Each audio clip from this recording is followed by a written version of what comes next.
चला मुलांनो, आपण रोज जेवण करतो हो की नाही. आपण त्याला काय म्हणायचं?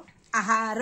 आहार म्हणजे आपण काय खातो? आपल्या आहारामध्ये असतं गहू, ज्वारी, बाजरी, तांदूळ ही धान्य आणि डाळी सुद्धा असतात. डाळी आणि कडधान्य हे कशापासून मिळतात? आपल्याला वनस्पतीपासून मिळतात. बरोबर.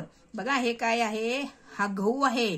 तुम्ही घरामध्ये पाहता की नाही? आई गहू आणते, ते निवडते आणि मग दळायला देते. त्या दळून झालेल्या गव्हापासून आपण काय काय बनवतो? पराठा, पोळी, पुरी आणि त्या गव्हाची बिस्किट बनवतात, ब्रेड बनवतात. आणि हा काय आहे रे?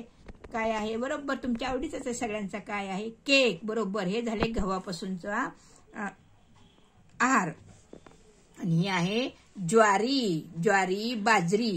ह्याची काय बनवतात? भाकरी बनवतात, थालपीठ बनवतात, त्याच्यापासून भाजणी बनवतात हो की नाही. हा. आणि आपल्या आहारामध्ये काय काय असतं? आहारात वरण, भात, भाजी, पोळी, कोशिंबीर ह्या सगळ्यांना मिळून आपण काय म्हणतो? आपला सात्विक आहार. हा काय आहे? तांदूळ. हे तांदूळ आहे. तांदूळापासून आपण काय बनवतो? भात. बरोबर. डाळ घालून, मुगाची डाळ घालून काय करतो? भाताची खिचडी बनवतो. बिर्याणी आणि पुलाव हो की नाही. आणि आहेत बघा हे आहेत डाळी आणि कडधान्य. बरोबर. ही काय आहे? डाळ कुठली कुठली असती? हरभऱ्याची डाळ, तुरीची डाळ, मसुरीची डाळ हो की नाही, आणि मुगाची डाळ. त्याच्यापासून सगळ्यापासून काय बनवतात? वरण, आमटी.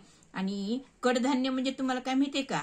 काय रे कडधान्य म्हणजे कडधान्य मूग, मटकी, चवळी. ह्याच्यापासून काय बनवतात? उसळी. हे काय आहे? चवळीची काय बनवतात? उसळ. आणि हरभऱ्याची सुद्धा उसळ करतात. हे सगळं धान्य कुठून येतं माहितीये का? शेतामधून. आज तुम्हाला शिकवलं की नाही मी?